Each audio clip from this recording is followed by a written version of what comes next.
Hola. No la tengo, ¿Qué? no la tengo. ¿Cómo no? Ah, no. Es que, ¿qué crees? A ver, espérame. ¿De qué es este libro? ¿De qué es este libro? No. Medicina cuántica. ¿No? Está equivocado, es el de chakras. Te trajiste el de chakras. Sí. Lo trajiste mal, lo echaste mal. No trajiste el de curación cuántica, trajiste el de chakras. Por eso no lo encuentras. ¿Vale? Ok. Entonces, nominativamente, hablar acerca de dimensiones, eso empezó desde los griegos. Pero en realidad el estudio como tal, así lo digo abiertamente, el estudio como tal ya estaba en la biblioteca de Alejandría porque todo ese conocimiento lo habían recibido no solamente los egipcios, sino desde los asirios habían recibido todo ese conocimiento acerca de las dimensiones. Pero como esto se quedó en el oscurantismo cuando se perdió la biblioteca de Alejandría y llegó el catolicismo y para ellos todo fue pecado y todo era idolatría y todo estaba prohibido, etcétera. Fue hasta el Renacimiento cuando empezó a salir nuevamente toda esta idea, ¿sí? Pero no se trabajó abiertamente. ¿Por qué? Porque se seguía tomando como una especie de, ¿cómo te podré decir? De esoterismo, porque hablar de eso era hablar acerca de cuestiones que no estaban permitidas por la iglesia. Entonces, ahí surgió inclusive la idea, como lo dice el reverendo Randy Morrison, que es pastor luterano, allá en Estados Unidos, que pasa por la televisión. Este señor agarra y nos dice, nos habla acerca de lo que es lo sobrenatural. Ustedes están en el natural, Dios está en el sobre. ¿Sí? O sea, sobrenatural. Él está en el sobre, ustedes en el natural. ¿Sí? Entonces, esa cuestión de las dimensiones no se ha podido corroborar abiertamente, a pesar de que Stephen Hawking hizo todo el cálculo acerca de esto y nos dejó dicho que no hay más allá de la 11ª dimensión y que es precisamente el diagrama que tenemos ahí en su manual acerca de lo que son las dimensiones, ¿sí? Cómo es que existe el universo, cuáles son las dimensiones que existen. O sea, efectivamente no hay más allá, porque ya la 11ª dimensión en sí es la dimensión de la divinidad. Y como Emmanuel, o como le quieran ustedes llamar, Jesús, Emmanuel, Micael, como ustedes le quieran llamar, viene de ahí, pues es una cuestión de puritita lógica de que para allá es para donde nosotros vamos. Para allá es para donde nosotros vamos. Entonces, eso es lo que nosotros debemos de tener en mente, ¿sí? ¿De dónde sale todo esto que nosotros estamos aprendiendo? ¿Sí? Pues de muy diversos lugares que no son los que normalmente nosotros conocíamos. Si acaso ahorita el tema de hoy, que es la célula, si acaso eso, bueno, pues eso sí es un conocimiento oficial en un momento dado acerca de cómo trabaja la célula. Y vamos a ver lo que es la célula, porque necesitamos empezar a entender cómo es que trabaja nuestro cuerpo y cómo cómo fluye la energía en nuestro cuerpo, cómo es que se va a trabajar con nuestro cuerpo, etcétera, ¿sí? Entonces, eso es lo que nosotros vamos a tratar de entender. Si las dimensiones, tal como las dejó predichas Stephen Hawking, se pueden corroborar, créanme que muy difícilmente nos va a tocar a nosotros. Muy difícilmente. ¿Por qué? Porque pues nosotros estamos en la 3ª dimensión y apenas estamos en proceso de iluminación para mantenernos en la 5ª dimensión. Eso es el objetivo de estar nosotros aquí aprendiendo. Todo lo que nosotros estamos aprendiendo aquí es para conseguir nuestra iluminación. Entonces, ¿qué es todo esto? ¿Qué hay en la quinta dimensión que se puede mencionar que es el otro lado? ¿Sí? ¿Qué hay del otro lado? Pues del otro lado sigue habiendo lo mismo que aquí, energía. Solamente que en un ámbito que nosotros no podemos entender todavía, porque no lo podemos visualizar, no lo podemos experimentar aquí como cuerpo. Pero que este cuerpo es simple y sencillamente un vehículo que nosotros utilizamos para adquirir conocimientos, experiencias, porque en realidad somos seres de quinta dimensión que estamos teniendo una experiencia terrenal. Nada más. Estamos en este momento en lo más denso de la energía, ¿sí? En lo más denso.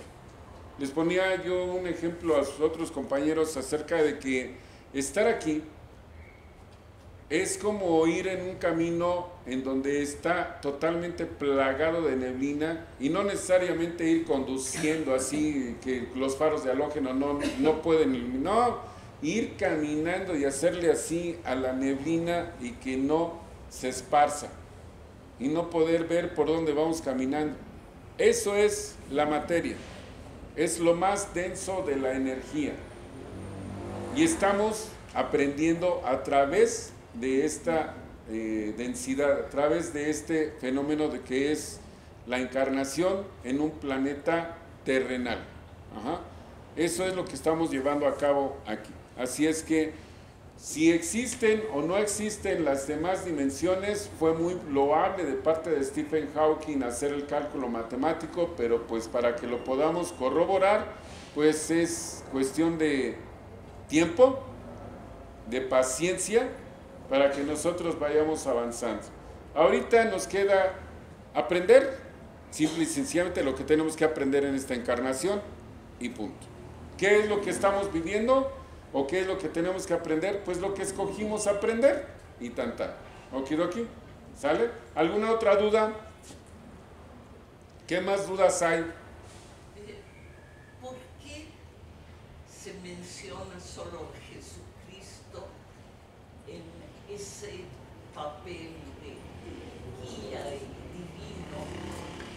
No personajes, no sé, como el Buda o personajes de la religión hindú. Ajá, bueno. ¿Hay alguna razón específica? ¿Hay una calificación? No hay ninguna calificación. Todos en su lugar han sido mensajeros que han venido a transmitir un conocimiento. Pero en el caso de Jesús, no es solamente el mensajero que haya venido a transferir un conocimiento, sino que Él es el máximo. Y no porque yo sea católico, ni cristiano, ni nada. O sea, Él está reconocido por todas las demás religiones como el máximo maestro que ha venido a este planeta y que desgraciadamente para nosotros somos el único planeta al que Él ha acudido personalmente y más sin embargo no lo hemos aceptado. O sea, no aceptamos su mensaje y eso es a lo que Él vino a tratar de entender. O sea, Él no vino específicamente por salvarnos, como nos dice la religión cristiana, independientemente de que si se sea católico, cristiano, metodista, protestante o lo que sea. Dicen, Jesús vino a salvarnos. Bueno, ok, no, Jesús vino a, él personalmente vino a tratar de entender por qué el ser humano no lo acepta. No tanto vino a dejarnos un mensaje. Nos dejó el mensaje porque está tratando de hacernos ver que hacia el lugar en donde Él está, es hacia donde nosotros nos debemos de dirigir, pero el uso de nuestro libre albedrío es el que determina cuándo vamos a aceptar ir hacia ese lugar. Entonces, Él es el máximo administrador de este universo. O sea, él se le denomina Micael de Nevadón. Nuestro universo se llama Nevadón. Entonces, pues Buda, Krishna, Shiva, ¿quién? Rama, ¿quién más? Alá, bueno, no Alá, sino Mahoma, ¿quién más? Quetzalcóatl, etcétera. Todos han sido grandes maestros iniciados que han venido con una misión en específico a dejarnos un mensaje, a dejarnos un aprendizaje. Pero desgraciadamente el ser humano tiende a convertir todo lo que no se puede explicar abiertamente, tiende a convertir esto en una religión. Y siempre salen con la misma. Es que yo sigo la verdadera religión. Yo sigo la religión de la verdad. Fulanito vino y nos enseñó que esta es la verdad. Que eso... Todos vinieron a enseñarnos la verdad y todos dicen lo mismo. El problema es la interpretación de que cada uno de los seres humanos que ha tenido con esos grandes maestros iniciados, pues le ha dado su propia interpretación y ha generado su propia religión en su propia conveniencia. Cada religión se ha convertido en la conveniencia de alguien.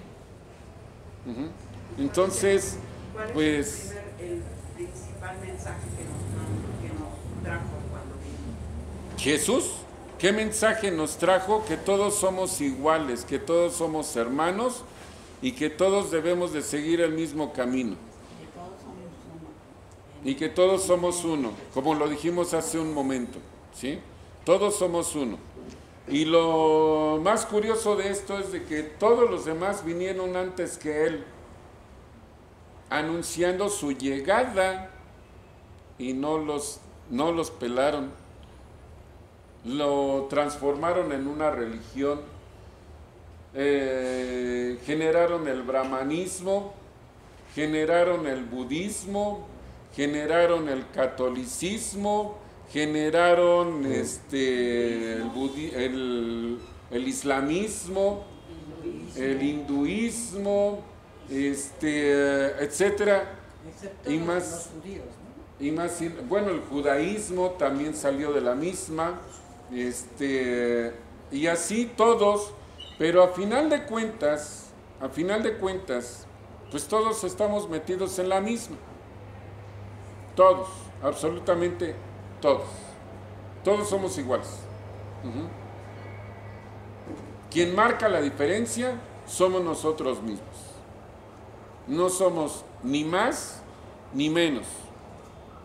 No es más un judío que un budista, ni tampoco es más un hinduista que alguien que cree en Tlaloc. Todos somos exactamente iguales. Tan es así que precisamente el tema de hoy, que es la célula, nos va a demostrar que todos funcionamos exactamente igual, ¿sí? Porque todos estamos hechos exactamente de lo mismo, de células. ¿Okidoki? ¿Vale? Sí. Bueno, ¿qué estudiaron? A ver, cuéntenme ahora ustedes. ¿Qué fue lo que leyeron? La célula. ¿Qué leíste, Alejandro? ¿No leíste? No estuviste conmigo en anatomía, ¿verdad?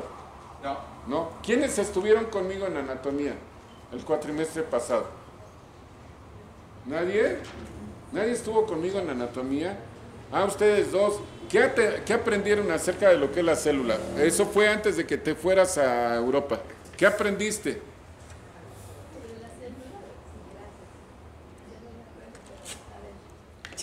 La célula es la parte más pequeña de los organismos.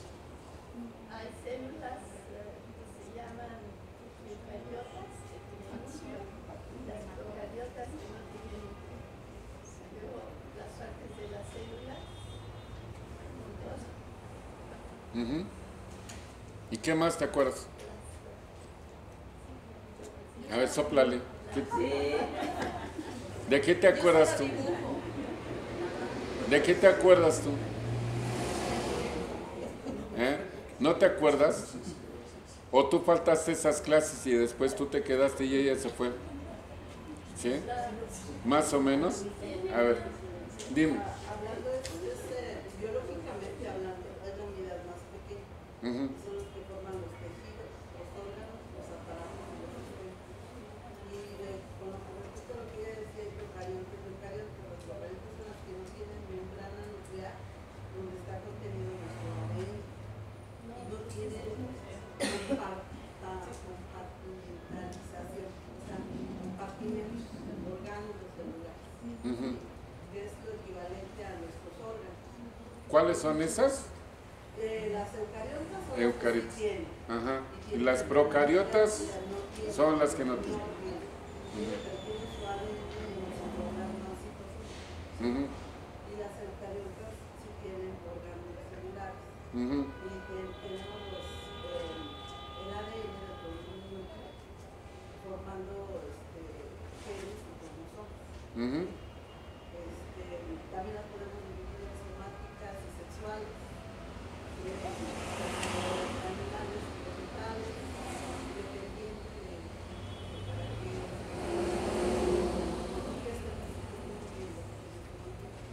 Ujú. se reproduce, todos los días se reproducen nuestras células de forma mitrótica. Las únicas que se reproducen de forma mitrótica son las sexuales, y óvulos y cromosomas. Ujú. Es una haploide.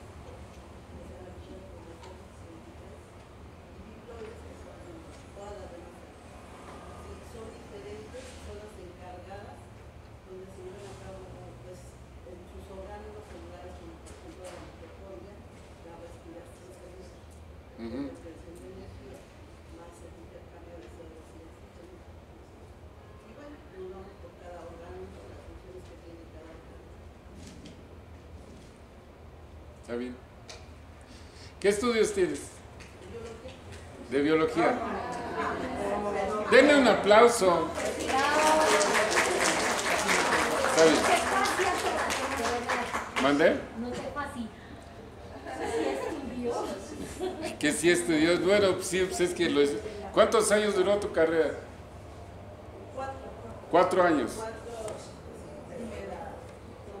carreras que se llaman duras, que equivalen a estar todo el día prácticamente. Son 8 materias, pero Diarios. las materias se convierten en una materia. Claro. Ujú. Así es. ¿Pero te gustó? Sí, está bien. O sea que entonces eres bióloga. ¿Atiendes de todo tipo de seres? Pero me refiero en sí ya a la hora de practicar tu carrera. Estuve trabajando en diferentes lugares, pero ya finalmente me quedé en una. Ujú. ¿Das clases? ¿Das? ¿No te has jubilado? Todavía no te jubilas. Está bien. Qué bueno que utilizas tu tiempo libre para venirnos a ilustrar. ¿Sí? Ah, bueno. Ok. Ya te vas a jubilar. Bueno, ok. Pero como nosotros ni fu ni fa y estamos aquí, pues vamos a terminar de desarrollar lo que nos enseñó nuestra compañerita. Dime, ¿sí? ¿Cuáles son los cursos que impartes y que podría ser conveniente tomarlos a la par de o antes de para tener una formación más adecuada para seguirlo con conocimiento? Bueno, mira, por ahorita estoy impartiendo solamente lo que es metafísica y otra que se llama reencarnación, además de esta. El cuatrimestre pasado estábamos viendo reencarnación, estábamos viendo metafísica, chakras, anatomía y curación cuántica. Estábamos viendo 5 materias. En sí, desde el punto de vista de que soy yo el que las imparte, pues tienen una cierta relación todas las materias unas con las otras. La única que aparentemente no tenía relación con reencarnación o metafísica, etcétera, es la de anatomía. Pero anatomía, a pesar de que tuvo mucha demanda el cuatrimestre pasado, para este cuatrimestre pues, no la dejaron. No soy yo el que toma las decisiones, ni mucho menos. No sé, se les va a proponer que se vuelva a dar para el cuatrimestre que entra y que pues pueda servir para las personas que no han tomado anatomía y que están tomando esta materia, pues que sepan en dónde van a poner las manos. ¿Sale? Okidoki.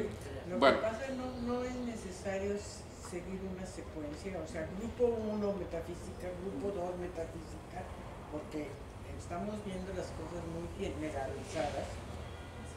A mí me gustaría profundizar más en cada una de esas. A mí también. Entonces no puede haber grupo 1, grupo 2. Pero No me permiten no secuenciar. seriada. No. Así es. Bueno, entonces vamos a verlo ya. Resulta que nuestro planeta no solamente es un planeta escuela a través del cual se aprende con el dolor en las experiencias que nosotros estamos viviendo como almas encarnadas, sino que aparte es un planeta que fue diseñado de tal manera para que contuviera vida evolucionaria, ¿sí? ¿Y a qué me refiero con vida evolucionaria? Este planeta fue creado para que precisamente de casi la nada generara vida. Para que este planeta se quede sin vida, dista mucho, pero mucho. Yo creo que de aquí a que el Sol se convierta en una supernova, va a seguir teniendo vida este planeta. Y aún así, créanme que la vida se da en los ambientes donde ustedes menos se lo pueden imaginar.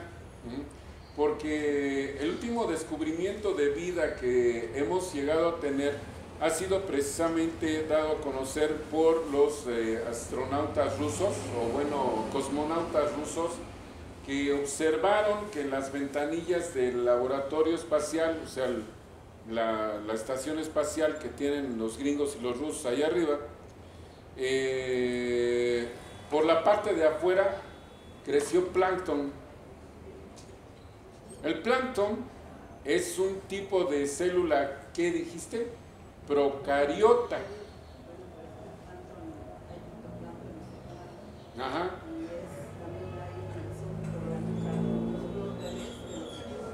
Ajá. Exactamente. Y ellos florecen donde sea. Entonces se dieron cuenta de que si hubiese sido por la parte interna del cristal en la ventana, pues a lo mejor igual hubiera sido por lo que están respirando, pero era por la parte de afuera.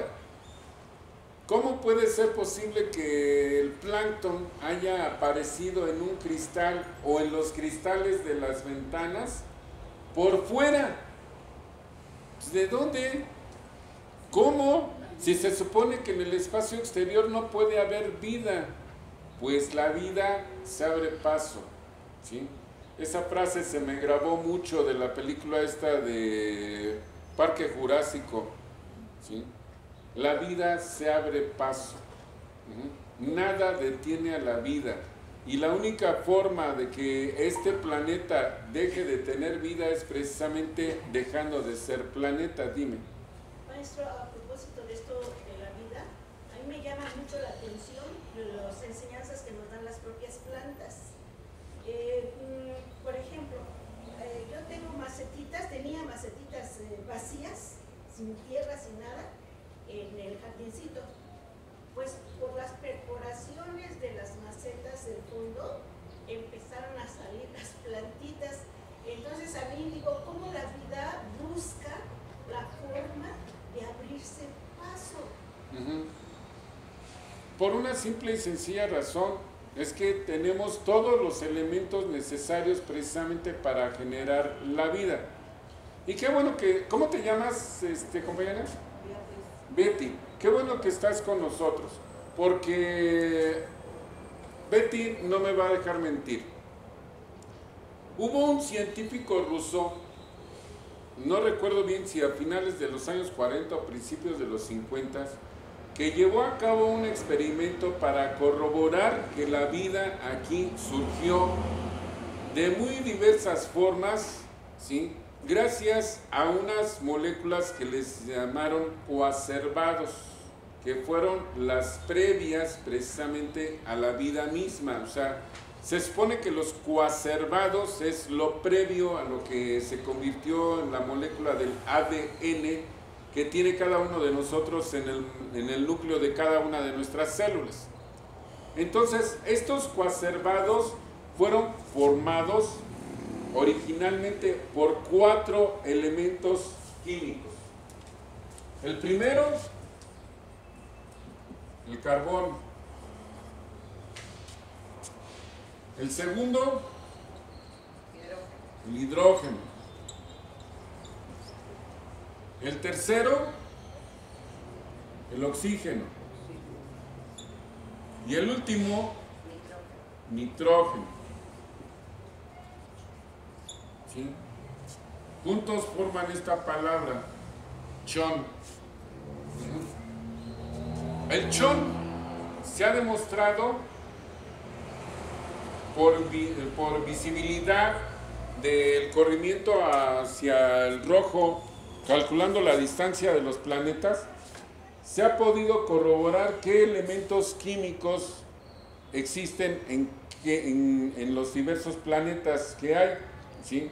Y por lo tanto, qué elementos químicos hay en las estrellas, ¿sí? Ahora, estos elementos químicos obviamente han sido fortalecidos por algunos otros, como el fósforo.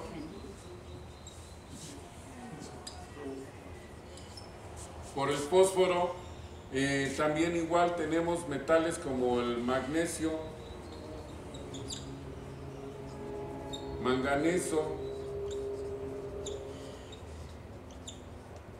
etcétera, ¿sí?, que son muy necesarios precisamente para la existencia de la vida. Y es porque este tipo de elementos químicos se encuentran presentes precisamente en la formación de nuestra molécula del ADN.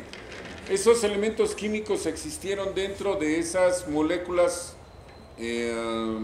primarias, primitivas, como ustedes le quieran llamar, ¿sí?, que se dieron hace más o menos unos 3.500 millones de años. El planeta en sí tiene alrededor de 4.300 millones de años. Nació junto con el Sol.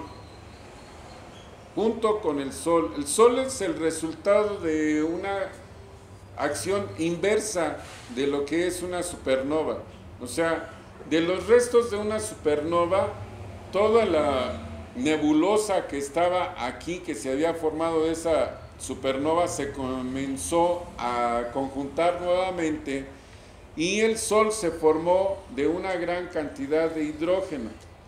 En los demás planetas quedaron muy diversos elementos químicos, pero en la Tierra, concretamente en este sistema solar, en la Tierra quedaron la gran mayoría. Los demás fueron llegando a través de una lluvia casi interminable de meteoritos que se llevó a cabo durante millones de años. Y uno de los principales elementos que llegaron aquí fueron precisamente el hidrógeno y el oxígeno a través de cometas que trajeron lo que es el agua. El agua que tenemos nosotros no existía aquí originalmente. El agua llegó del espacio. Llegó a través de esa lluvia de cometas que fue casi interminable durante millones de años, y cuando cesó ya estaba todo el agua aquí y ya se había enfriado el planeta. Porque esta Tierra, este planeta, era un pequeño tizoncito ardiendo fuertemente alrededor del Sol, por sí mismo, porque toda la materia de lo que está compuesto estaba girando alrededor del Sol, ¿sí?, libre, y se fue conjuntando, igual que todos los demás planetas. La altísima presión que se dio por la fuerza de gravedad hizo que se empezara a fundir y a adquirir la forma de esfera como la tiene hoy en día, ¿sí? Pero a esto hay que aunarle el hecho de que nuestro planeta es el resultado del choque cósmico de dos planetoides. No se estrellaron uno contra el otro, se produjo un alcance, es decir, se incrustó uno en el otro, se fundieron y de los restos materiales que salieron de la explosión fue de donde se formó la Luna.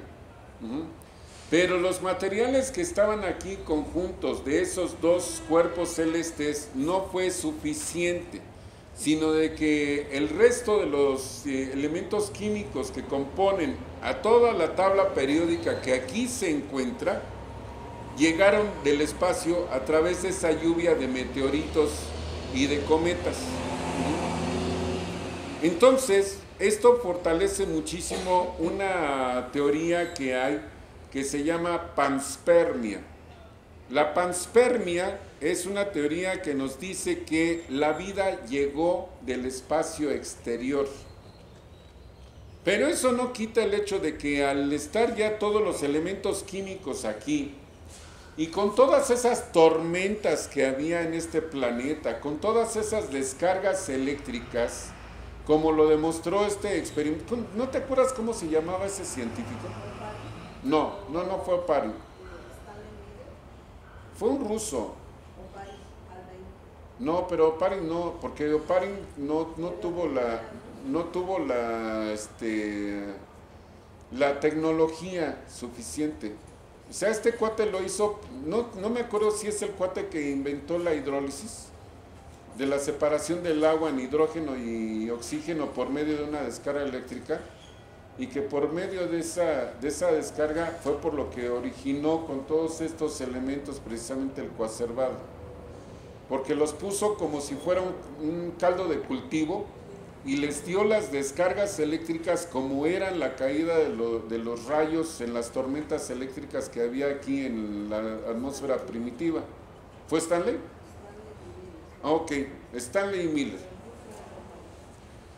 El caso está entonces que a través de esas descargas eléctricas, en la atmósfera que teníamos en aquel entonces, ya con todos estos elementos, se generaron precisamente los coacervados. Y al irse proliferando la aparición de estos coacervados, se empezó a dar la aparición precisamente de los seres unicelulares como células procariotas. No tenían núcleo y todavía hasta hoy en día siguen siendo exactamente iguales, ¿sí? Una vez que la evolución avanzó, aparecieron células con núcleo, y es decir, células eucariotas.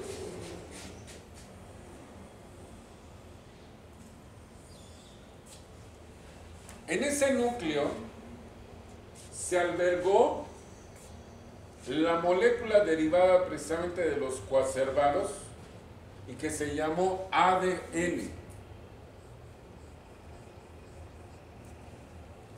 que tiene forma de espiral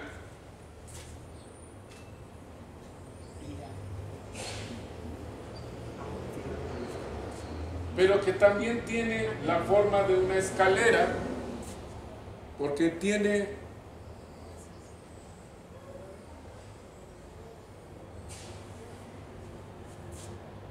le llaman doble hélice, y esa escalera obviamente tiene peldaños.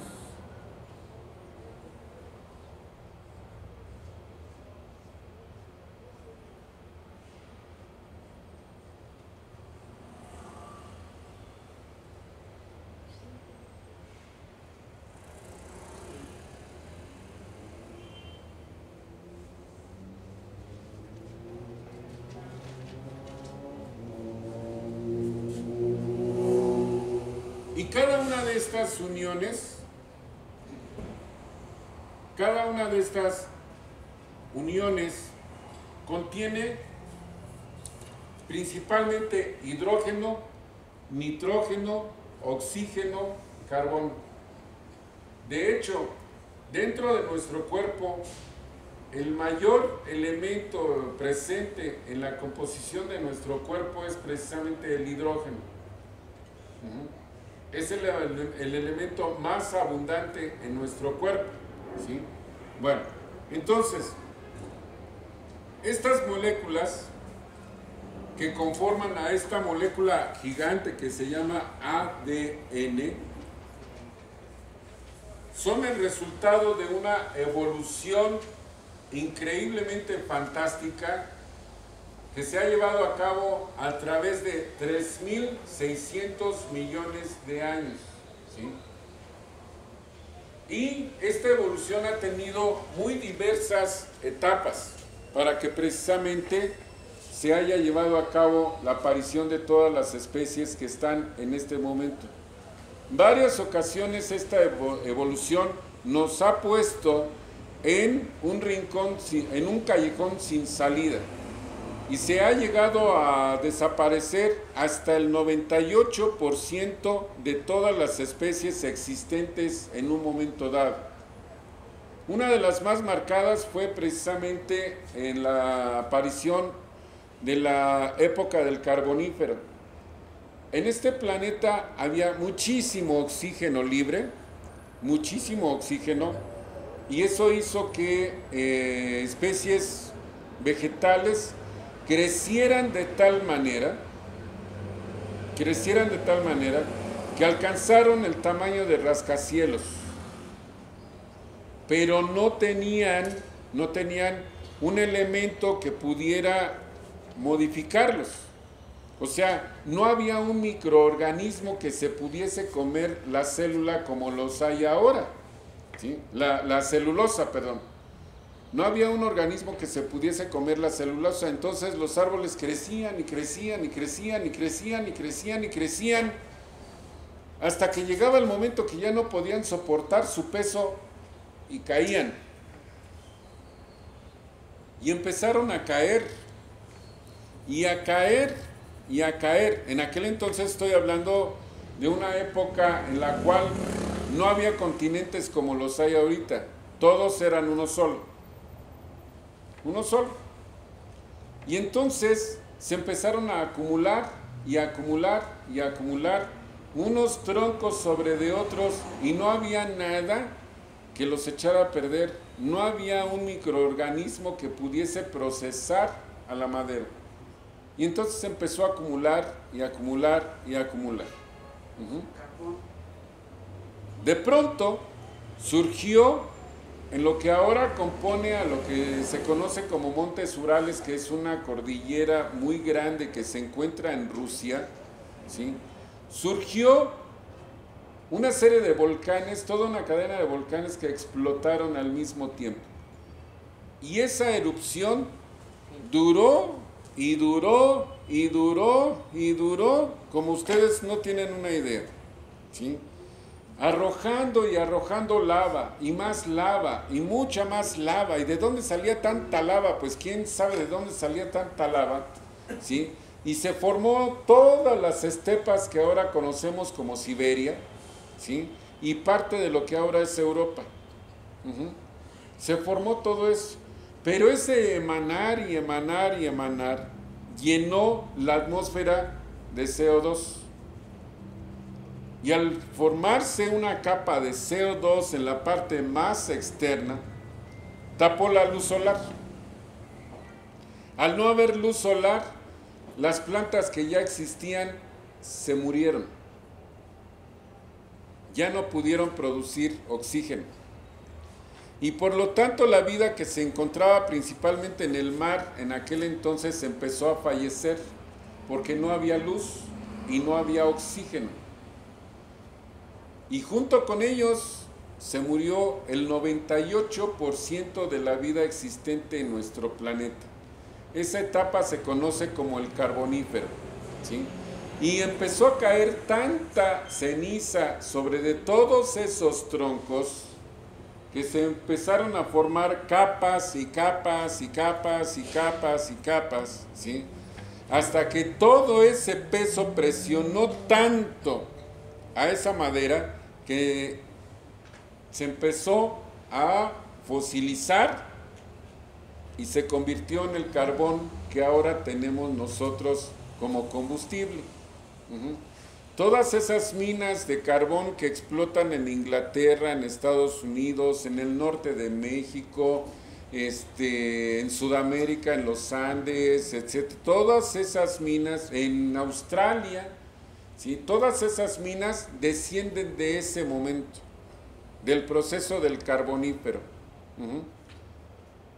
Y así como eso, que lo estoy poniendo como un ejemplo, ha habido muchísimas ocasiones en que la vida en este planeta ha llegado casi a la extinción, pero la vida se abre paso. La vida se abre paso. Y créanme, se los voy a decir abiertamente, todo eso que nos han metido en la cabeza acerca de que supuestamente nosotros somos los culpables del cambio climático, no es verdad. No es cierto.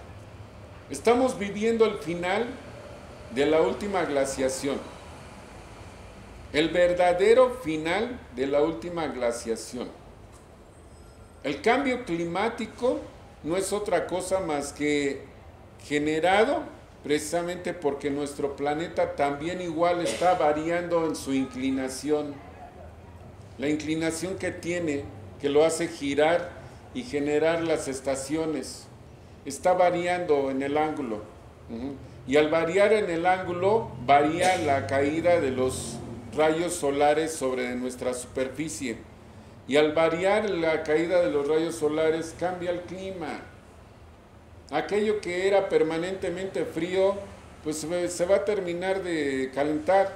Y aquello que era totalmente caliente toda la vida, pues le van a caer unas tormentas. Y aquello que era tropical se va a convertir en un desierto.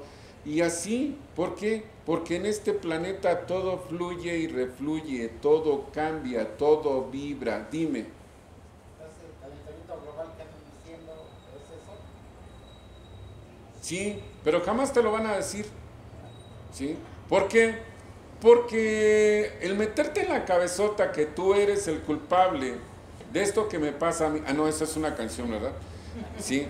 Esto que está sucediendo con el cambio climático, te está metiendo en la cabeza que tienes que cambiar de los tipos de energía que se estaban consumiendo, como los que produce México, para que empieces a consumir los tipos de energía que generan ellos, ¿sí?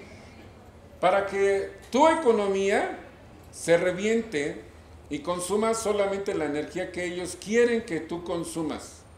Que ya no puedas vender petróleo porque es perjudicial para el planeta. ¿Ya entendiste? ¿Sí? Este fin de año, pongan atención y vean cómo nuestro país va a ser afectado por 50 y tantos frentes fríos. ¿De dónde? Pues no, que ya se descongeló el Polo Norte. Y más, sin embargo, van a ver qué nevadas le van a caer a Europa, a Canadá y a Japón. Y ya no digamos a Siberia. Van ustedes a ver qué congelada se va a poner el Polo Norte otra vez. ¿Dónde queda eso de que ya no hay hielo en el Polo Norte? ¿Sí lo va a haber? Quizá ya no en la cantidad que estaban acostumbrados, ¿sí? Pero es que ese es el problema. Nosotros estamos acostumbrados a un clima tropical, ¿cierto o no? Porque querramos que no, aunque aquí estamos en una cierta altura y digamos que es un clima templado, vivimos donde hace calor, ¿sí o no? ¿Verdad? Pero ellos no. Ellos no quieren perder su frío. Pero están aprovechando para que ustedes empiecen a consumir la energía que ellos quieren. Y que ustedes ya no puedan vender su petróleo. ¿Cierto?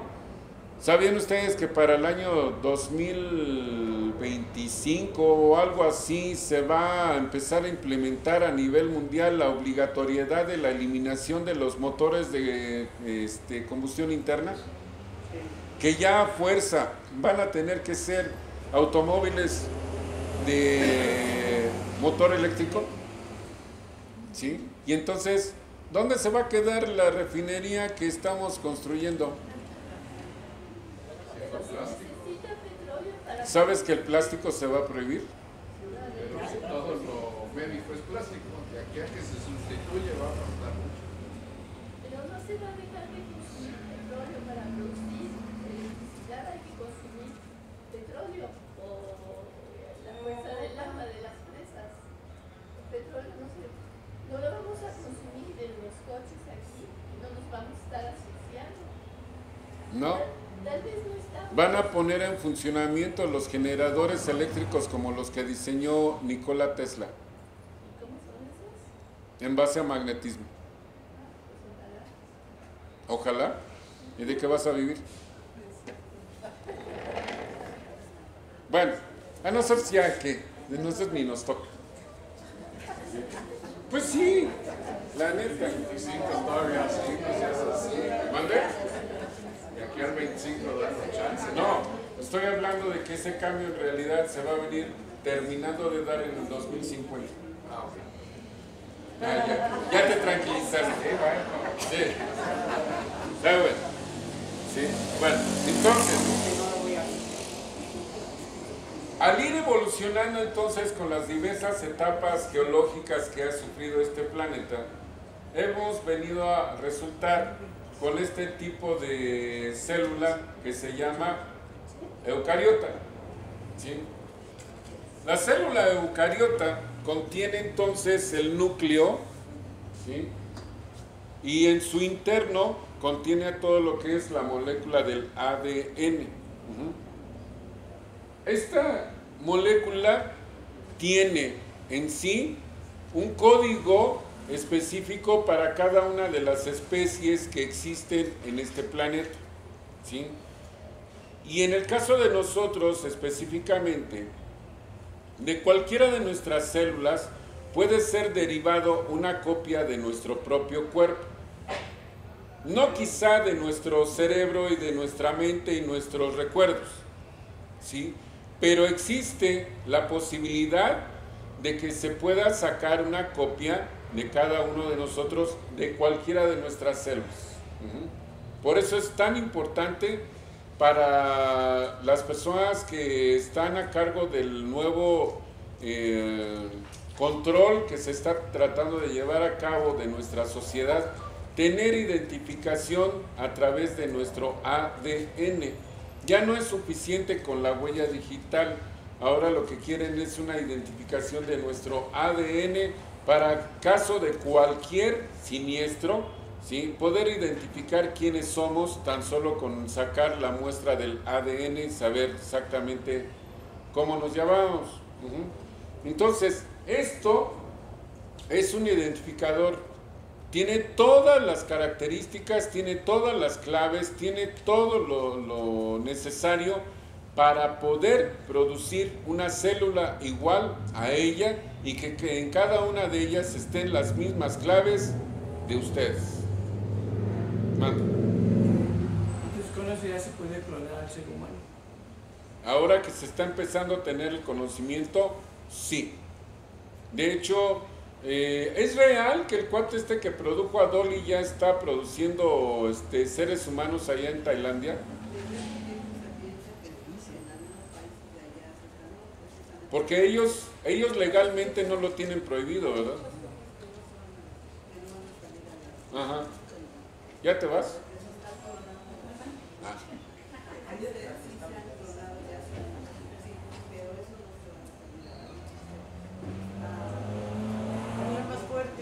O sea, lo que nos está diciendo nuestra compañera es de que hay... tiempo que esto se está haciendo de clonar de las personas, pero eso no les conviene a los gobiernos sacarlo a la luz. Para nada. Porque bueno, una de las funciones era que supuestamente también no tuvieras órganos, Ajá. el tráfico de órganos, la no donación de órganos, entonces ya tiene tiempo, pero eso no, son cosas que no salen a la luz. Muchas cosas que pasan que no van a salir a la luz. Que ya no tiene Sí. La primera ocasión que se consiguió clonar un ser, que fue la supuesta oveja Dolly, eso fue en el año de 1996, 96, ¿verdad? Ok, entonces, así como se pudo duplicar a la oveja Dolly, también se ha podido duplicar moscas, microorganismos para cuestiones de la guerra bacteriológica, en fin, de varias especies más. La última vez que yo supe de algo así fue del año 2005, donde estaban tratando de obtener el mapa del genoma del mono Rexus, ¿sí? Que es un mono del cual surgió precisamente el problema del VIH, ¿sí? O sea, del SIDA, ¿sí? Para tratar de entender cómo poder atacarlo, ¿sí? Que bueno, eso fue lo que se dio a conocer, porque pues al tener aislado precisamente el virus del SIDA cuando ocurrió el supuesto accidente en un laboratorio en donde se contagió un laboratorista haitiano y que resultó ser homosexual y que en una de sus vacaciones fue a Haití, que después de ahí los haitianos homosexuales fueron a parar a Nueva Orleans y en Nueva Orleans fue donde se dio el boom del VIH y por eso creía la comunidad que el VIH era exclusivo de los homosexuales, pues eso es falso. Fue un accidente que les tocó a los homosexuales, bueno, pues ni modo, sí, pero no, eso es falso. El VIH fue un accidente, de verdad fue un accidente. Pero bueno, el caso está de que si se tenía aislado ya al VIH, obviamente se sabe cómo funciona su ADN, obviamente se tiene su código genético, su mapa genético, obviamente se sabe cómo matarlo, obviamente pues ya saben cómo curarlo, pero eso no es negocio, ¿o no? Negocio. Eso no es negocio, Señor. ¿sí? Entonces, bueno, ok, ahora bien, Qué triste. pues sí, eso me sonó a José José, ¿sí? Bueno, entonces, esta molécula del ADN no es nada más lo único importante dentro de nuestras células, porque al final de cuentas nosotros estamos formados por ese tipo de células, ¿sí? Células eucariotas. Todas nuestras células tienen núcleo, ¿sí?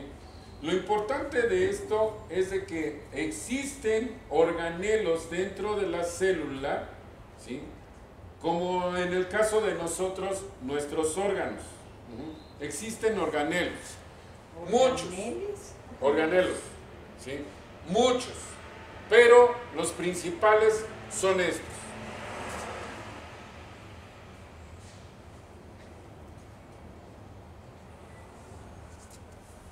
Un órgano que se llama mitocondria,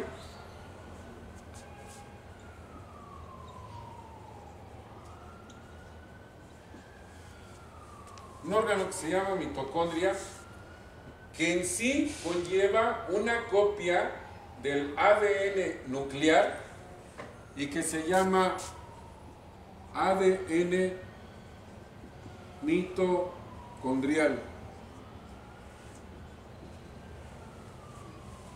Ahí se contienen todas las características hereditarias que se transfieren de la madre hacia el ser al cual va a dar a luz o al ser que está concibiendo, ¿sí? Todas las características que nosotros tenemos, ¿sí? Son principalmente heredadas de parte de la madre, desde el hecho de un lunar hasta el hecho del comportamiento. Casi todas nuestras actitudes psicológicas son heredadas de la madre. Somos producto de la madre.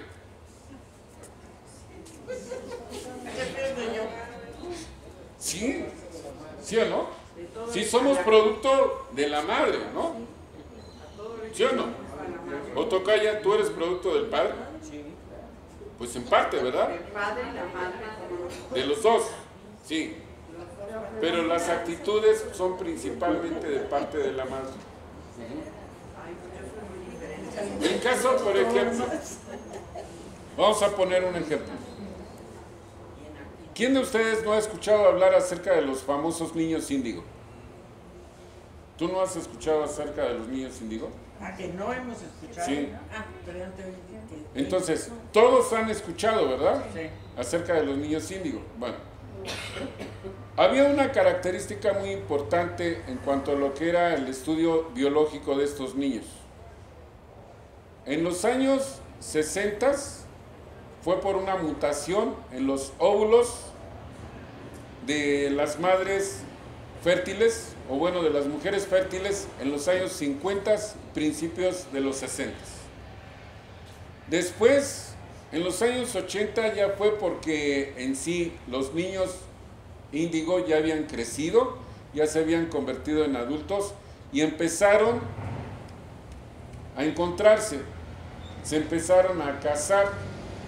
Pero la característica índigo, o sea, la activación, y ahorita voy a explicar qué son los genes, la activación de 4 genes más, ¿sí?, se encontraba en el ADN mitocondrial, y esa característica solamente la podía transferir una madre índigo, no la podía transferir ninguna otra madre, nada más las madres índigo. Pero como se fueron proliferando, para principios de los años 2000, el 80% de los nacimientos conllevaba la aparición de un niño índigo.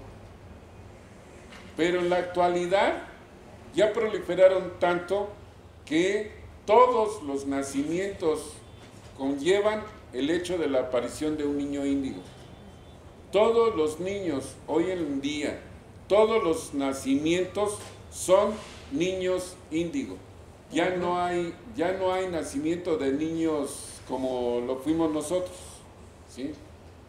Nosotros somos quizá de los últimos que quedamos de la versión anterior de lo que es el ser humano. Porque nosotros trabajamos de 64 códigos o codones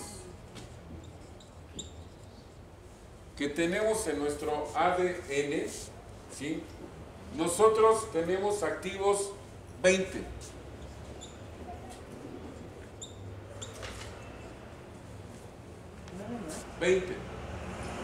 Según los genetistas, los 44 restantes eran códigos basura. O sea, códigos que según ellos ya habían pasado, que ya no se utilizaban. ¿Y qué creen? Se equivocaron, porque es al revés. Son códigos que todavía no se ocupan. Códigos que todavía no se activan, ¿sí? No saben. Pero los niños hoy en día ya no tienen 20.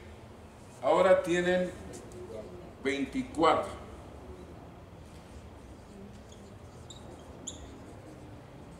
O sea, están mejor hechos. Sí, ¿quién lo dijo? Modelo renovado. ¿Quién? Que si están bien hechos, mejor hechos. Están bien hechos. El modelo se mejoró.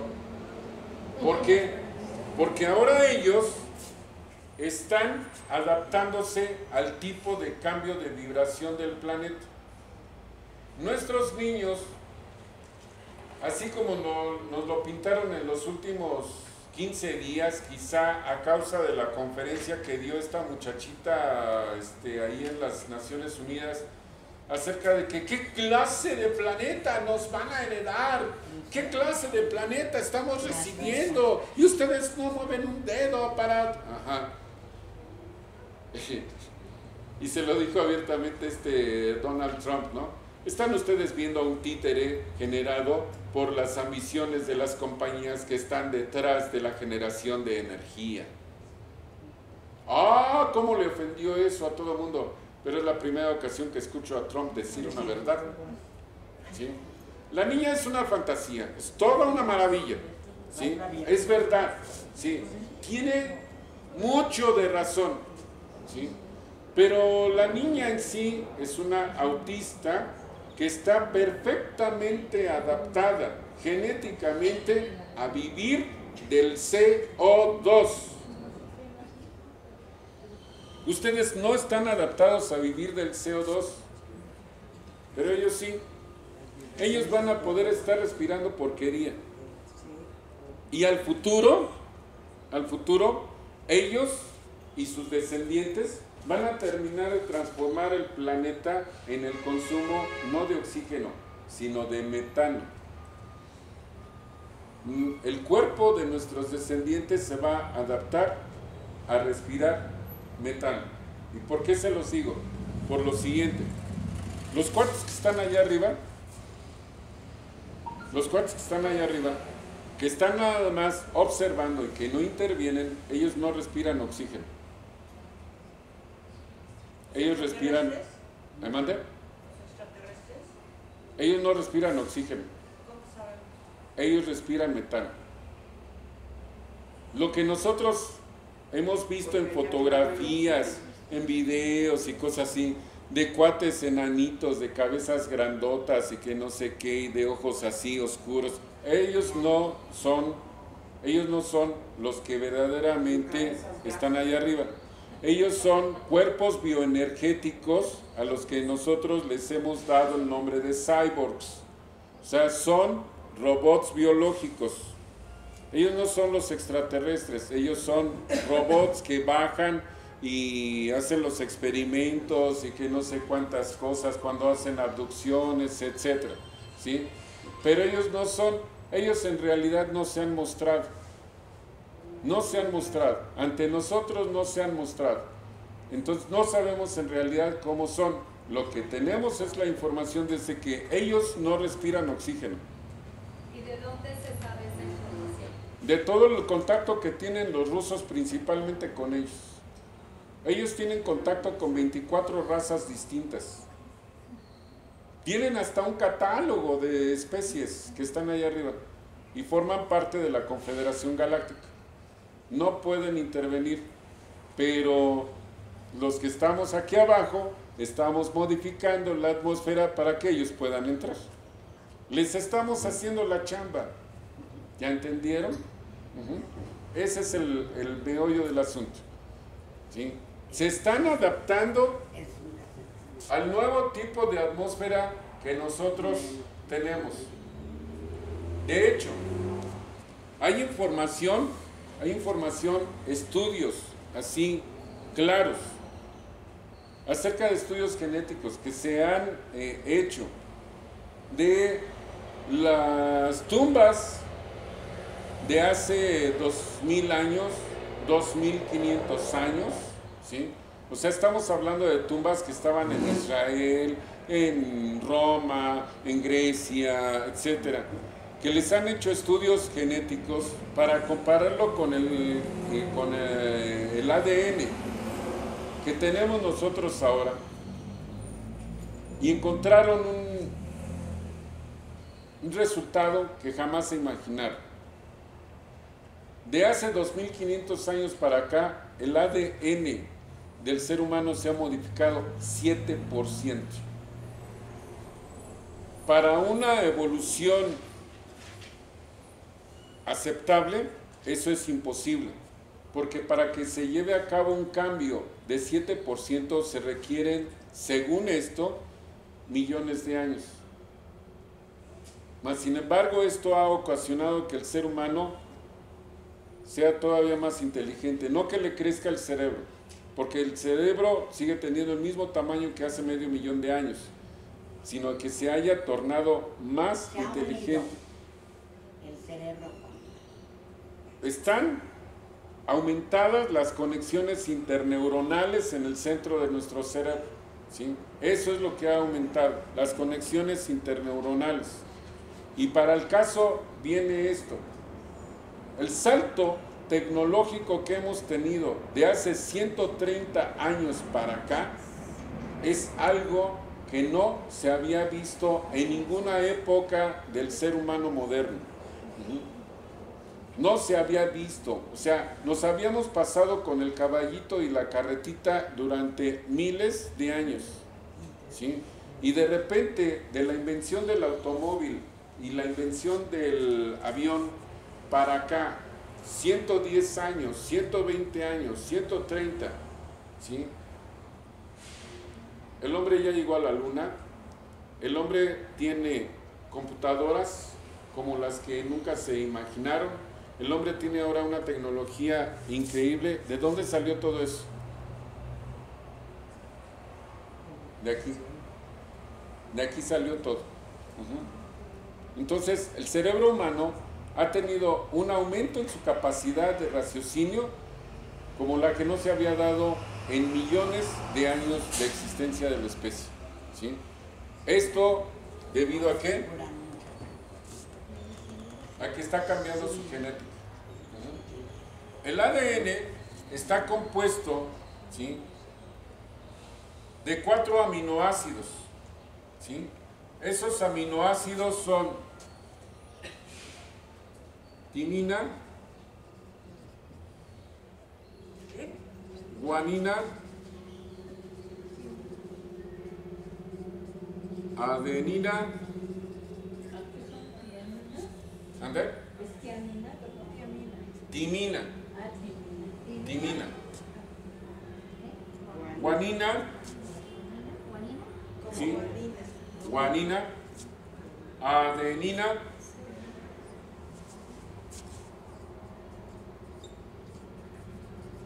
y citosina. Adenina.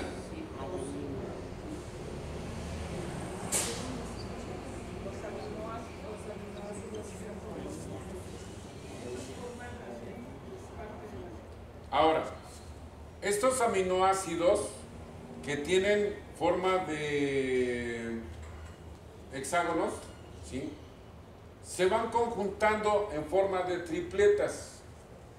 Estas tripletas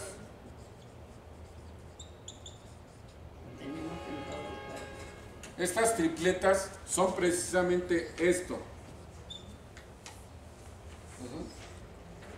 Son 64 distintos tipos de tripletas, o sea, se toman lo que son las iniciales y las tripletas son TGA, TGC, TAC, etcétera. O sea, ¿esos se nos apuntó? ¿Mande? ¿Esos que nos apuntó? ¿Sí? Etcétera. Existen 64 combinaciones distintas. Entonces, cada una de esas combinaciones se llama códigos genéticos, ¿sí? Y de esos 64 códigos genéticos o codenes, tenemos nosotros activos 20, según los genetistas. Lo demás son códigos basura, pero no es así. Son códigos que todavía no están activos, y nuestros niños índigo están ya con 24, ¿sí? ¿Qué va a suceder? No es que les vayan a, mediante ya la evolución y activación de los demás códigos, no es que les vayan a surgir 3 ojos, ni 3 brazos, 4 piernas, no. O sea, lo que van a ir haciendo la activación de todos esos códigos es de que va a ir adaptando al ser humano a su nuevo ambiente, ¿sí? ¿Por qué ha evolucionado 7% el ADN del ser humano en los últimos 2500 años? Si ustedes pudiesen hacer un viaje en el tiempo, vamos a suponer que el viaje de este JJ Benítez con el caballo de Troya fuera real. Vamos a suponer que verdaderamente existe una máquina que puede viajar en el tiempo. Y ustedes se montan en esa máquina y viajan a hace 2500 años, o hace 2000, así como lo hizo JJ Benítez, ¿no? Viajan ustedes en el tiempo y llegan a la época de Jesús. Pero no están ustedes allá en Israel, están ustedes aquí. Y entonces van a ustedes a llegar quizá a la época de los teotihuacanos. Qué padre, ¿no? Van a conocer ustedes quiénes fueron los teotihuacanos. Pero en el momento que ustedes se salgan de la nave, ¿qué creen que va a ocurrir? El medio ambiente nos va a afectar. Va a ocurrir esto. Van a caer como moscas.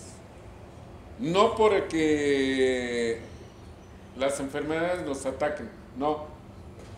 Simple y sencillamente porque lo que vamos a respirar es una mezcla de gases totalmente distinta a la que ustedes están adaptados a respirar.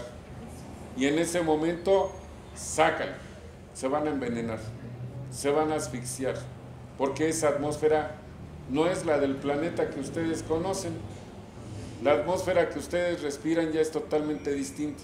Y su cuerpo está adaptado a respirar, ¿qué? CO2. ¿Ya entendieron? O sea, nosotros no podríamos respirar lo que respiraron nuestros congéneres de hace 2500 años, y ni mucho menos lo que respiraron los que vivieron hace 36,000 años. Cuando construyeron Göbekli Tepe, cuando construyeron todas esas ciudades que han encontrado allá en Turquía, ¿sí? Que no pueden terminar de creer la fecha que dan en las dataciones de carbono 14 que dice el aparato 36,000 años. No, estás mal tu pinche aparato, no es cierto, no puede haber civilización más allá de hace 8,000 años, no. Está mal tu aparato. No, que tú no quieras aceptarlo es otra cosa. Que ya los humanos estaban civilizados hace 36,000 años, eso es otra cosa. Pero entonces no podrían ustedes respirar esa atmósfera. Era un planeta totalmente distinto. Vamos, ustedes no podrían respirar siquiera la atmósfera del planeta que era hace 100 años. No podrían. ¿Está comprobado, maestro? Sí.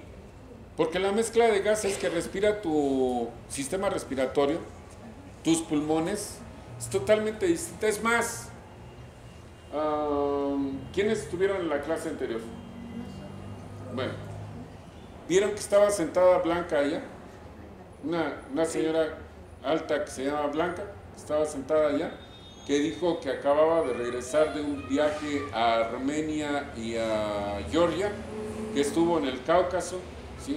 Viene enfermísima. ¿Por qué? Porque lo que estuvo respirando la trae. En serio, viene delicadísima. No sé cómo es que vino a clase. Acaba de regresar este lunes, ¿sí? Entonces, cuando ustedes van a realizar un viaje a nivel internacional, ¿qué es lo primero que les piden cuando van ustedes a sacar su visa? Hay que vacunarse. ¿Contra qué? Contra las enfermedades que hay allá. Porque ustedes no tienen defensas contra esas enfermedades, ¿sí? A lo mejor si vamos a Colombia o Venezuela, pues a lo mejor igual. No, pero no, o sea, cuando vamos al otro lado, a la India, o como fue ella, ahí al Cáucaso, o vamos a China, etc., hay que vacunarnos. Y aún así, llegando allá, si es que ustedes van a realizar un viaje de esos así, de fábula, que se van a quedar por allá 15 días, 3 semanas, un mes, aún así, llegando, lo primeritito que les va a suceder es que al siguiente día van a tener una diarrea. Que ni se las cuento, y no fue por la comida del avión, sino es por lo que van a empezar a comer allá. Tienen microorganismos que ustedes no tienen defensa contra ellos. Es lo mismo que a ellos les pasa. Exactamente, cuando ellos vienen para acá, pues empiezan a respirar y a comer cosas que no están acostumbrados. Espérame, dime. De Sudamérica, porque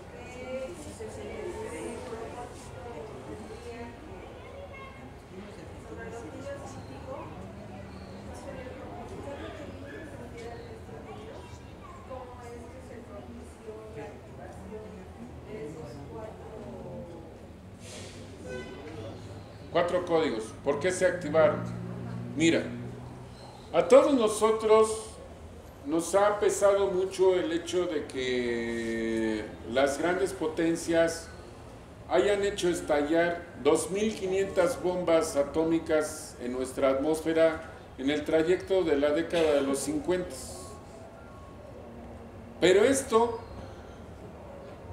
y aunque ustedes no lo crean, ¿quién en su sano juicio, quién en el uso del sentido común y del libre albedrío podría determinar que era necesario que existiera esa radioactividad para que las mujeres fértiles en los años 50 mutaran sus óvulos y generaran este tipo de niños?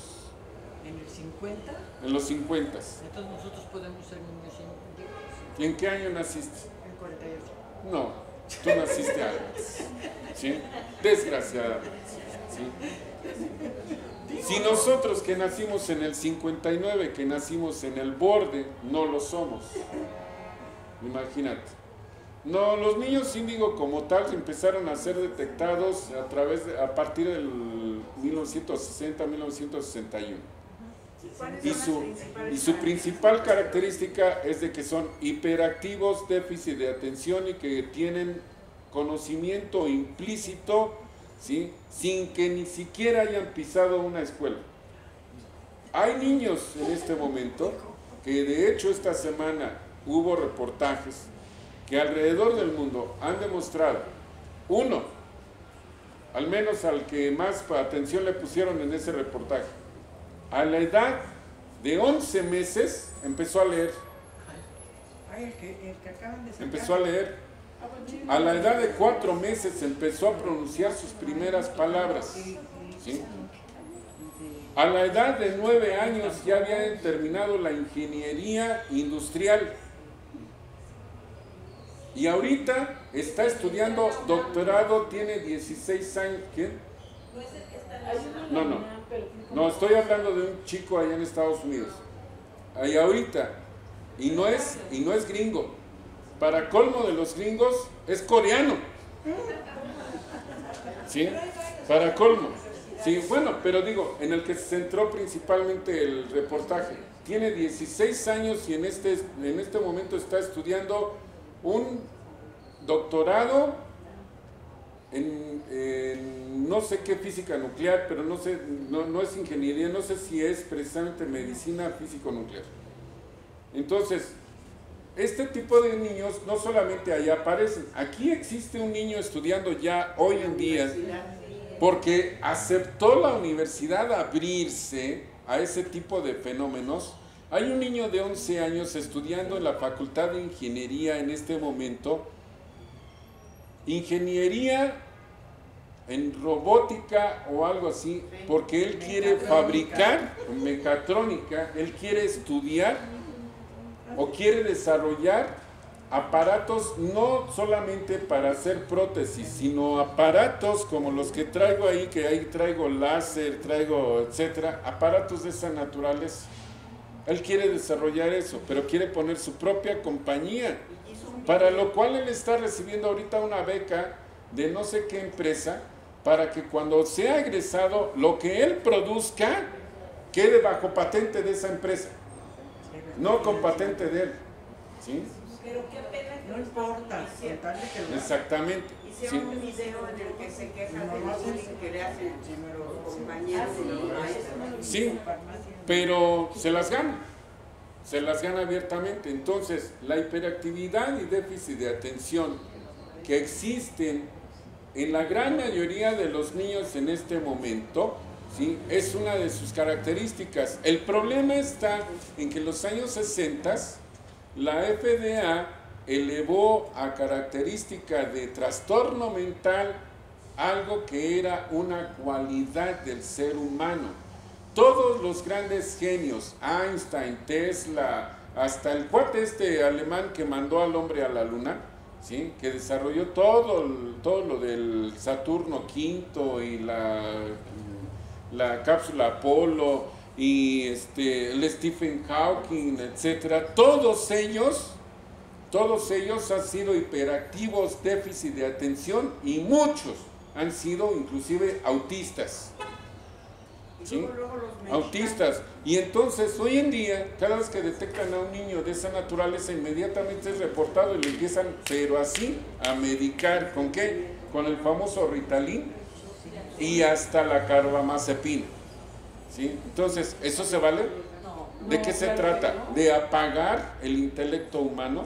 Claro que no. No se vale, ¿sí? Ahora sí pregunta. ¿Qué diferencia a una célula de un músculo, a una de un pulmón o a la de otro órgano? Se llama especialización.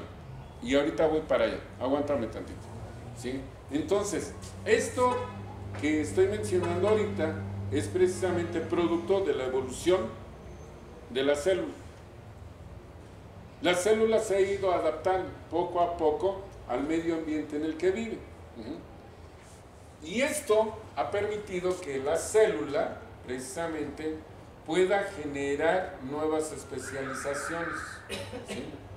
Nuevas especializaciones. Aquí, en el ADN,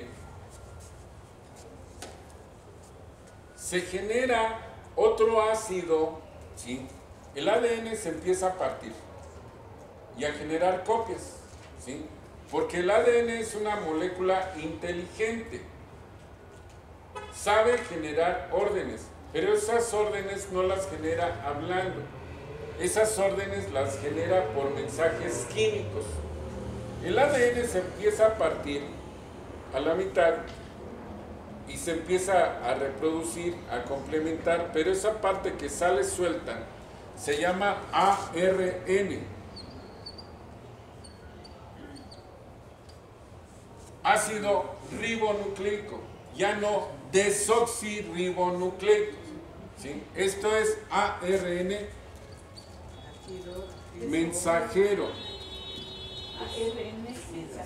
ARN mensajero. Esta molécula de ARN entra a ácido ribonucleico. Esta molécula penetra en un órgano que se llama ribosoma,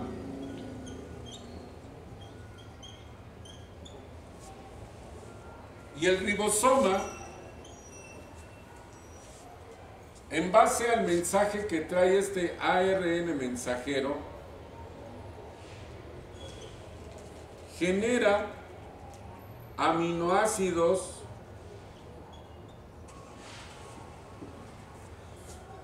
proteínas,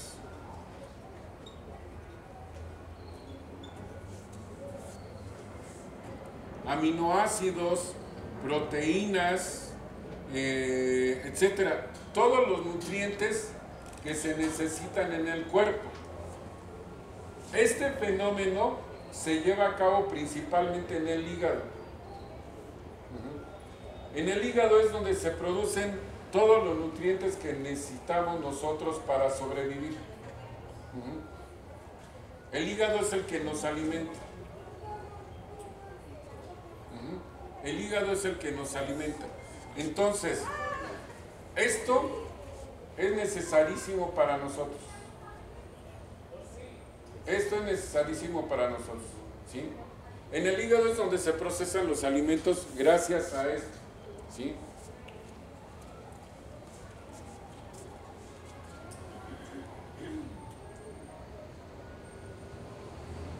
Para que la célula viva,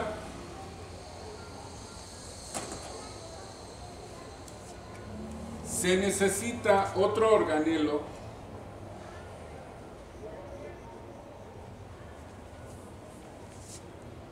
que se llama aparato de Golgi.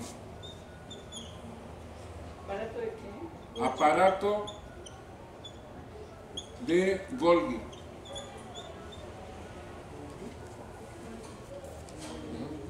Aparato de Golgi.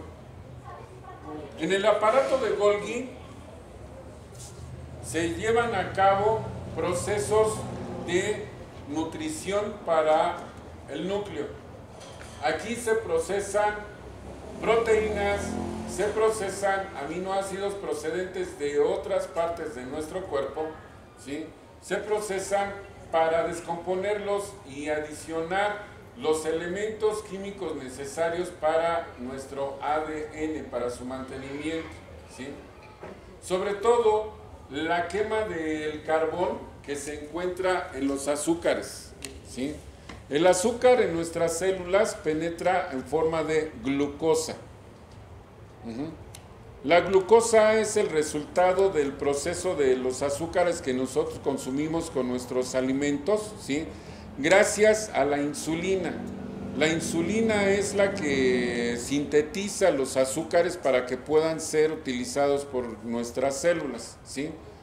Entonces, esa glucosa, al llegar a la célula y tener contacto con el oxígeno, se desprende el carbón.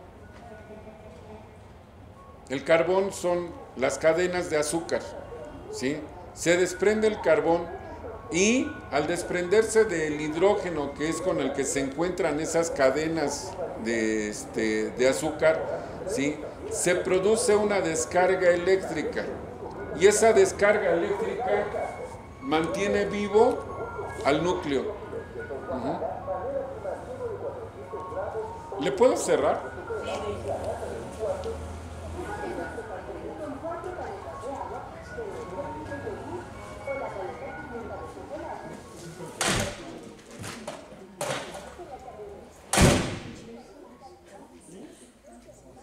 ¿Ya me escuchan? No, ya dejó de oler a comida. Bueno, bueno, entonces, les decía, aquí se procesan precisamente las cadenas de azúcar, ¿sí? Las cadenas de azúcar están compuestas por carbones e hidrógenos. Al tener el contacto el carbón con el oxígeno que nosotros respiramos, se quema. O sea, se adiciona al oxígeno. Al generarse esa oxidación, se desprende energía y se desprende hidrógeno. El hidrógeno penetra directamente hacia lo que es el núcleo de la célula, ¿sí? Para empezar a conformar parte de ¿qué? De los nuevos aminoácidos ahí adentro. Y fortalecer o sustituir a los átomos de hidrógeno que ya están muy débiles o que ya están quemados, ¿sí? Entonces, ese hidrógeno se empieza a utilizar, pero lo que se quedó aquí afuera es una mezcla de CO2, es decir, ya es oxígeno consumido o carbón quemado, ¿sí? Y eso es expulsado de la célula, es absorto por los glóbulos rojos y llevado a los pulmones para expulsar ese gas, ¿sí? Al expulsar ese gas, los glóbulos rojos cargan más oxígeno fresco, ¿sí? Y lo llevan otra vez hacia el cuerpo para ser utilizado otra vez en la quema de la glucosa. Eso es lo que le da energía al núcleo. Pero ahora, ¿en dónde entran nuestros alimentos?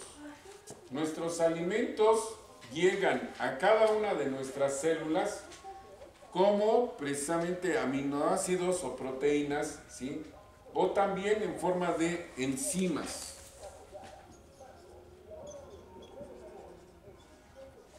De hecho, el proceso que se lleva a cabo en nuestro hígado se llama procesos enzimáticos. O sea, es la asimilación de todo lo que nosotros comemos, procesos enzimáticos. Eso no se lleva a cabo en el intestino, ni delgado, ni grueso, eso se lleva a cabo en el hígado. El hígado es el laboratorio del cuerpo. ¿Okidoki? ¿Va que va? ¿Alguna duda? ¿No? Bueno. Yo sí, los azúcares de cadena larga y cadena corta, ¿nos los puede explicar? Es que no me acuerdo. Bueno, los azúcares de cadena larga o cadena corta de todos modos son consumidos de la misma forma, oxidándose. No importa. Cadena larga tardan más en consumirlos el cuerpo y cadena corta es más rápido. Son más rápidos, sí. El chiste es de dónde proceden. De la fruta o de los gansitos. Exactamente. ¿De la ¿Sí? qué? ¿De la fruta o de qué? De los gansitos o las Sí, chaparras. o sea, las de cadena larga, los de cadena larga proceden precisamente de todo lo que son las botanas o comidas chatarras, ¿sí? Y los de cadena corta son los que proceden de las frutas, por eso son más asimilables. Son más asimilables, se asimilan más rápidamente, pero como son más asimilables, entonces la gente siente hambre y empieza a consumir la comida chatarra. Y como la comida chatarra se tarda en procesarse, se empieza a acumular. Sí, pero me perdí, los que se consumen más rápido son los de cadena corta. Sí. Se Y consumen eso, los esa es asimilan. la chatarra. No, esa es la fruta. Pero entonces si se consume más rápido, después quiere uno más.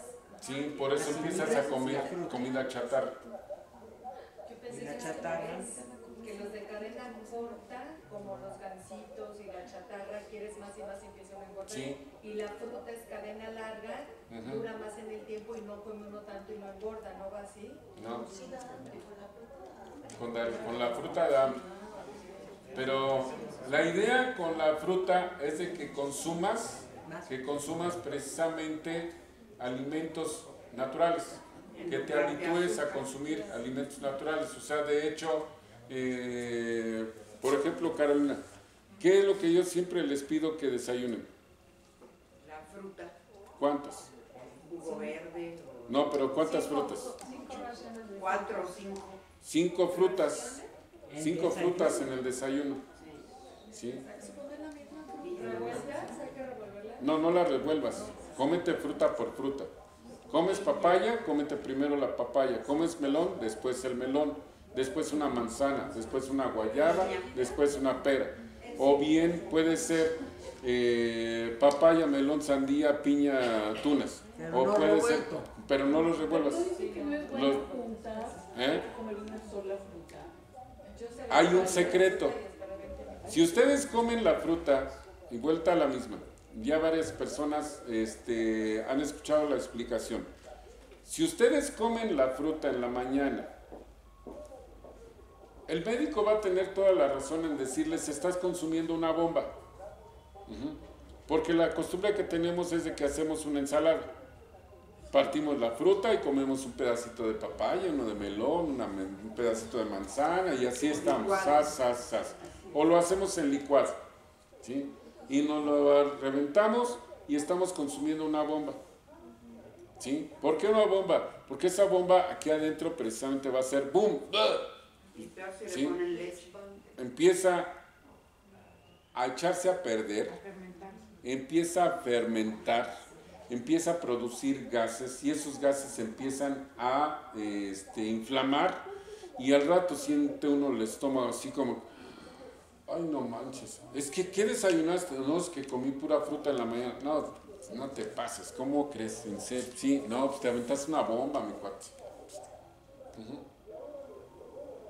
¿Cómo le podemos hacer entonces para poder desayunar nuestras 5 frutas sin que nos haga ese efecto? Sencillísimo. Sencillísimo. Una por una. ¿Sí? Como primero el melón, después la papaya o viceversa, y después la piña, o la sandía, o la tuna, o la manzana, o la guayaba, o lo que ustedes quieran, ¿sí? Pero al final del desayuno, al final de haber consumido sus 5 frutas, una taza de té caliente. Y el té caliente va a impedir que fermente, va a impedir la inflamación y mucho menos va a permitir que se generen gases. Pero ¿qué té? El que quieran. La idea es la bebida caliente. Yo tomo café. Yo tomo café caliente. ¿Y también ayuda a que no fermente? Después de la fruta, café. Después de la fruta yo tomo café caliente. Y pregúntenme si tengo Y eso es nada más de... problemas digestivos. No hay problemas digestivos. Mi intestino está convertido en una bomba de compresión. Algo entra, algo sale. Mi digestión está fabulosa. Yo voy al baño 3 veces al día, mínimo. Mínimo. Ay, qué maravilla. Termino de desayunar, salgo a trabajar, llegando al consultorio, lo primero, al baño. A la tarde, como, salgo a comer, regreso y al baño. Hijo, qué maravilla. Y en la noche, llego a la casa de ustedes, Porque aparte, ceno pesado, yo no crean que hay mi meriendita y que... No, mi merienda es llegar y comer lo que hizo de comer mi señora, ¿sí? La sopa, el arroz guisado, a mí no me la dejas. Y termino de cenar y a la media hora al baño. Y es por las 5 frutas de la mañana. Y duermo 4 horas. Duermo solamente 4 horas. ¿Sí? Duermo 4 horas. Todos los días me levanto a las 4 de la mañana. Desayuno mi fruta a las 6 de la mañana. Hoy, por ejemplo, no he comido porque he estado con ustedes desde las 10 de la mañana. Ahí está mi torta que me regalaron. ¿Sí? Espérame, yo tengo una torta. Dime, güera. ¿Cuál es la razón por la que si come uno la fruta revuelta hace mal y si la come uno por una no hace mal? ¿Cuál es la razón? Hay dos razones, no solamente una, hay dos. Una, todos tenemos la costumbre de comer la fruta con el estómago ya ocupado. Ah, sí, no, eso no. Y eso no debe de ser. La fruta debe de caer en estómago vacío. Porque al momento de tener contacto con algo que ya se esté digiriendo, en ese momento, crack, se fermenta y ya se echó a perder. Ya no funcionó. Nada. Tenemos, bueno, yo no. Algunas personas tienen la costumbre de tomar, ¿qué buscas? Mi lápiz se me cayó. Ah. Hay algunas personas que tienen la costumbre de en la mañana tomar un vaso de agua caliente, otros de tomar una agüita de limón con carbonato, que es el agua alcalina, otros de muy diversas cosas.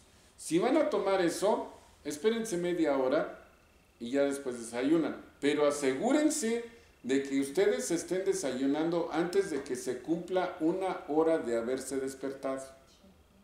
Asegúrense de eso.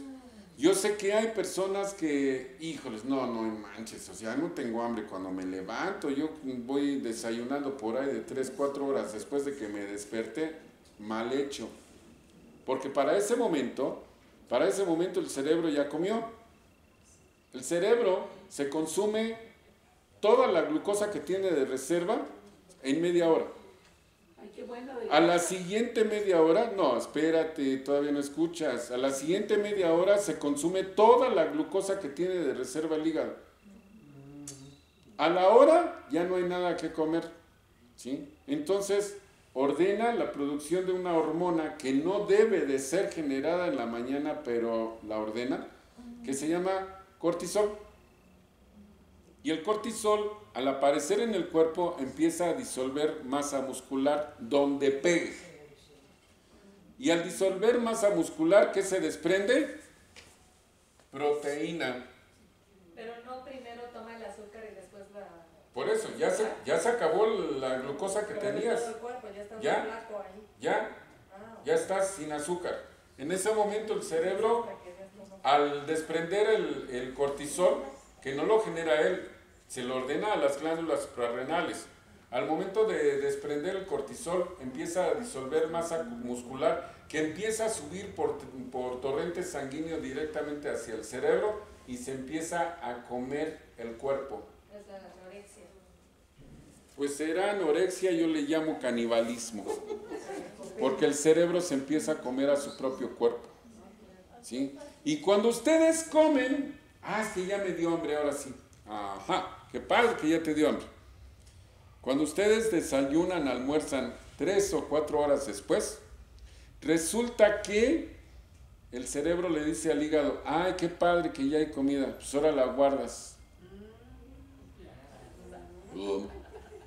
Boom, boom. ¿Saben cuándo se va a consumir el cerebro esa grasa? Nunca. El cerebro solamente consume grasa fresca, no grasa rancia. Esa grasa ya está rancia al siguiente día y ya se quedó.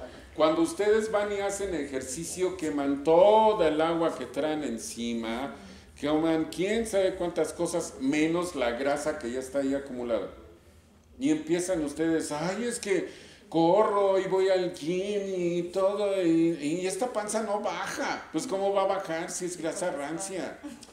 ¿Sí? La única manera que tienes de solucionar ese problema, porque hace espérame, tanto bien el ayuno, nada de comida durante 5, 6, 7 u 8 días.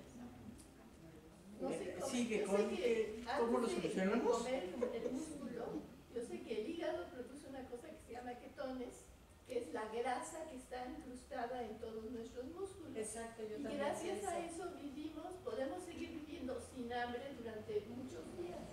el cuerpo, Yo ya lo Por he no hecho. decir sin comer, ¿no? El Con cuerpo. necesidad. Sin hambre. sí, por eso te digo, el cuerpo, Sí, primero la grasa que está en el cuerpo. Cuando empieza por eso, el cuerpo. El cuerpo, sí. El cuerpo es el Pero que la consume esa grasa. Que no es vital. Cuando empieza a consumir el músculo, es cuando Porque ya ya no hay tienen grasa. los que han ayunado durante 30 días, que entonces sí, eso ya es muy grave. O sea, no Es que lo grave, de todos modos, ocurre desde el inicio, porque el cerebro no consume la grasa que tienes en el cuerpo. La grasa que tienes en el cuerpo lo va El cerebro consumiendo. consume azúcar, ¿no? Espérame, o sea, el cerebro no consume la grasa que está ahí acumulada. El cuerpo se consume la grasa que está ahí acumulada cuando haces el ayuno, ¿sí? Pero no el cerebro. El cerebro se empieza a consumir al músculo. Yo ya me hubiera muerto porque yo he hecho ayunos de 5 y de 6 días sin comer nada más que agua. Y pregúntame cómo está tu masa muscular. Pues no estaba muy bien. Ahora hace mucho que no ayuno. Estaba muy bien. Ujú, sí, pero ese es el proceso que se lleva a cabo. El músculo, digo, el cerebro no se consume esa grasa, es el cuerpo, en casos extremos, ¿sí? Pero el cerebro lo que se consume es el músculo. El cerebro no consume grasa rancia, para nada, ¿sí? Eso se lo consume. Mira, ¿sabes dónde es donde más se vio ese tipo de fenómenos, así como lo que estás mencionando tú, precisamente en los campos de concentración de los nazis?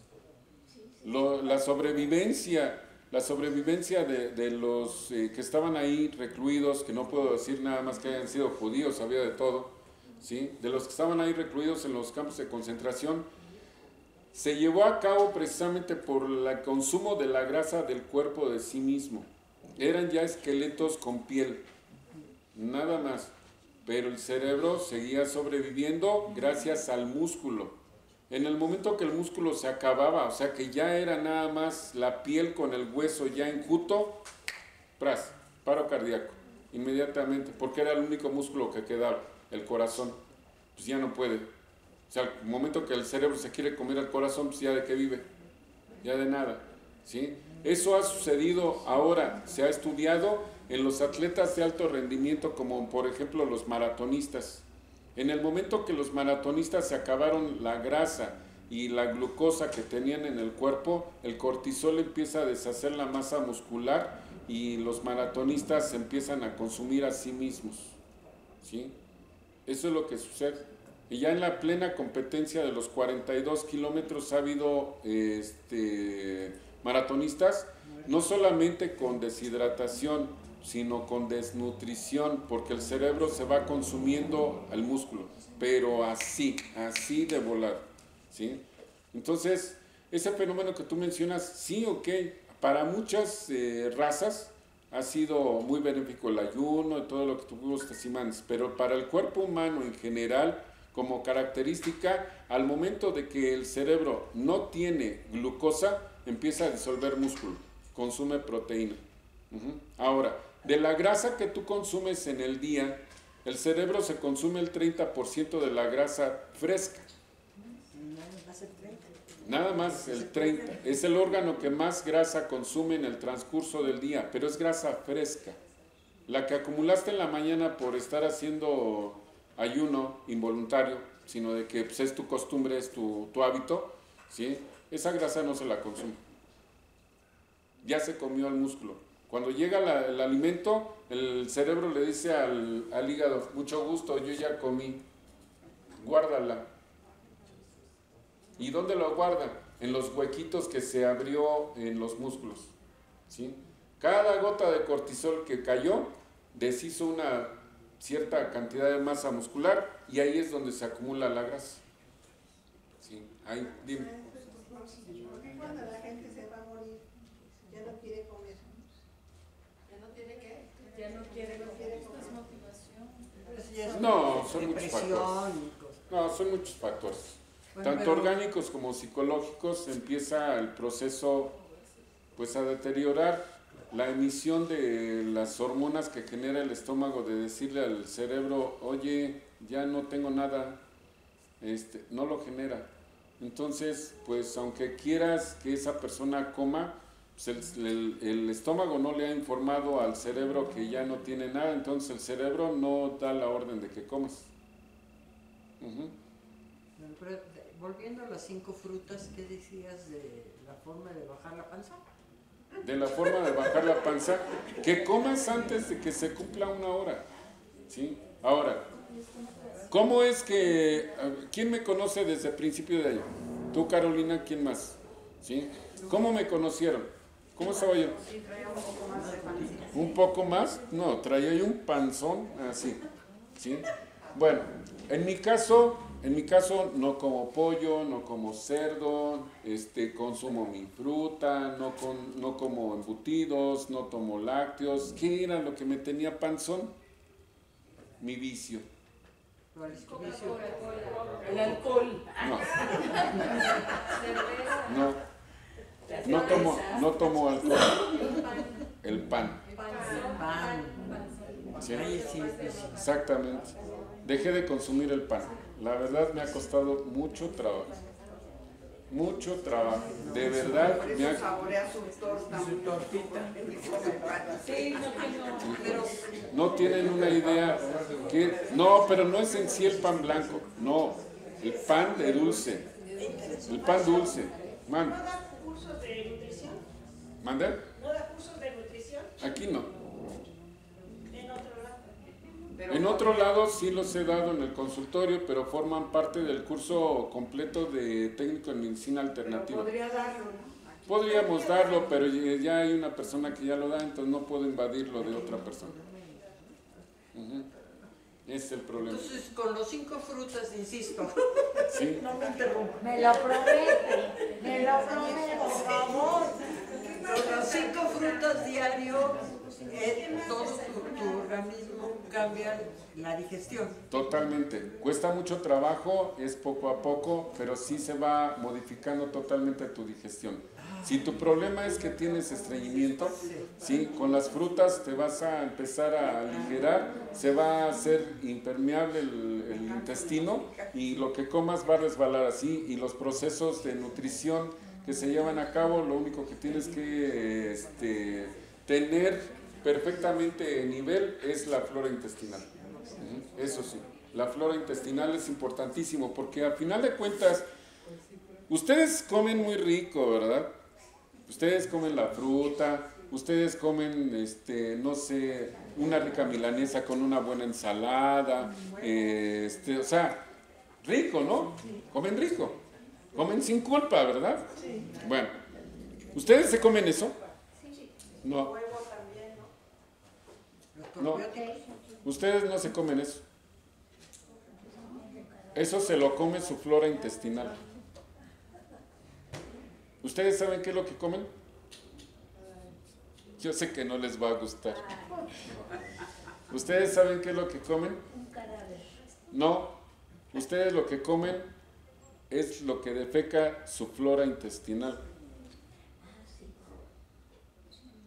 Pero como eso ustedes ya no lo ven, ojos que no ven, corazón que no sienten, ¿sí? Y entonces si ustedes tienen una buena flora intestinal, ustedes van a tener una muy buena digestión, y lo que va a penetrar a través de los poros del intestino delgado hacia el torrente sanguíneo va a ser una muy buena melaza de flora intestinal, ¿sí?